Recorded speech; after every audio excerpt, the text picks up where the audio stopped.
Baik, sekarang kita masuk ke gerak lurus atau kita singkat GL saja. Gerak lurus ini dibagi lagi menjadi dua. Yang pertama, gerak lurus beraturan. Yang kedua, gerak lurus berubah beraturan. Bedanya ketika kalian melakukan gerak lurus beraturan, itu kecepatan kalian tetap. Ibaratnya gini, kalau kalian naik motor kecepatannya 20 dari awal sampai akhir itu tetap 20. Tapi kan pada kenyataannya itu tidak selamanya 20, kadang 60, kadang 70. Itu artinya ada perubahan kecepatan. Misalnya ada V1 10, ada V2 kadang-kadang kalian 20, ada V3 kadang-kadang kalian 30 meter per sekon atau satuannya kilometer per jam. Nah, ini adanya V1, V2, V3 itu kan berarti adanya perubahan kecepatan. Perubahan kecepatan itu disebut dengan A atau percepatan. Nah, percepatan itu ada dua, ada dipercepat, ada diperlambat. Kapan dipercepat? Ketika kalian misalnya dari 20 ke 30, kalian ngegas motornya. Misal naik motor berarti ngegas.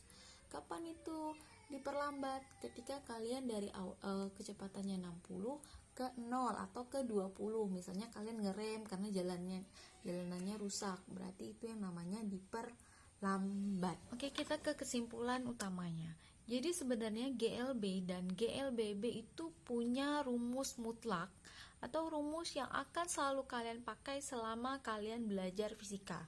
GLB itu cuma 1, GLBB itu cuma 3. Jadi kalau GLB itu hanya V sama dengan S per T. Ingat, V kecepatan atau kelajuan, S itu jarak atau perpindahan.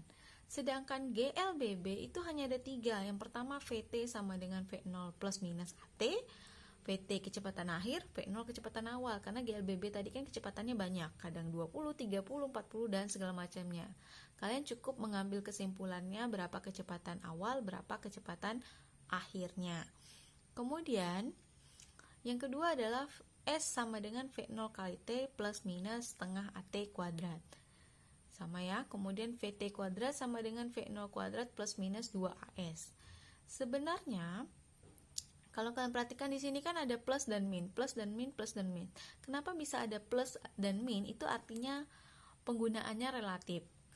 Ketika ini kan ada percepatannya. Percepatannya itu bertambah atau suatu benda bergeraknya dipercepat dari 20 ke 30, 30 ke 40, maka tanda yang kalian gunakan adalah plus.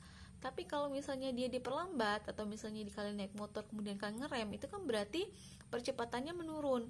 Maka kalian harus menggunakan tanda minus. Ingat ya, V itu kecepatan, satuannya meter per sekon. Kemudian T waktu, satuannya sekon, percepatan satuannya meter per sekon kuadrat, kemudian jarak atau perpindahan satuannya meter.